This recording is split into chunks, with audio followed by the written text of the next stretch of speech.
రెండోసారి అమెరికా అధ్యక్షుడిగా పగ్గాలు చేపట్టిన ట్రంప్ సర్కార్ సంచలన నిర్ణయాలతో దూసుకెళ్తోంది. తనదైన శైలిలో ప్రపంచ దేశాలపై తన ప్రతాపాన్ని చూపుతున్నారు డొనాల్డ్ ట్రంప్. ఆదాయాన్ని పెంచుకునే క్రమంలో ఆయా దేశాలపై సుంకాలు విధిస్తూ ఇప్పటికే విమర్శలు ఎదుర్కొంటున్న ట్రంప్ తాజాగా మరో కీలక నిర్ణయానికి సిద్ధమైనట్లు తెలుస్తోంది. ఓవైపు ఉద్యోగాల కోతలు, దేశాలపై సుంకాలతో దూకుడు మీదున్న ట్రంప్ సర్కార్ పదుల కొద్దీ దేశాలపై ట్రావెల్ బ్యాన్ విధించేందుకు సిద్ధమవుతున్నారట.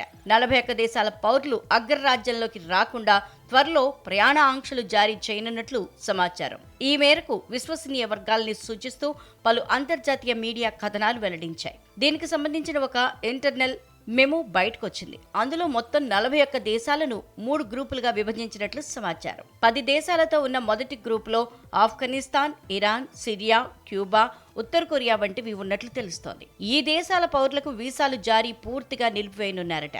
ఇక రెండో గ్రూపులో ఎరిట్రియా, హైతీ, లావోస్, మయన్మార్, దక్షిణ సూడాన్ దేశాలున్నట్లు సమాచారం. వీటిపై పాక్షిక ఆంక్షలు అమలు చేయనున్నారని ఆ మెమోలో పేర్కొన్నారు. ఈ దేశాలకు పర్యాటక, విద్యార్థి వీసాల వంటివి జారీ చేయకూడదని భావిస్తున్నారు. అయితే వీటికి కొన్ని మినహాయింపులు కల్పించే అవకాశాలున్నట్లు సమాచారం. మూడో గ్రూపులో పాకిస్తాన్, భూటాన్ సహా 26 దేశాలున్నట్లు తెలుస్తోంది.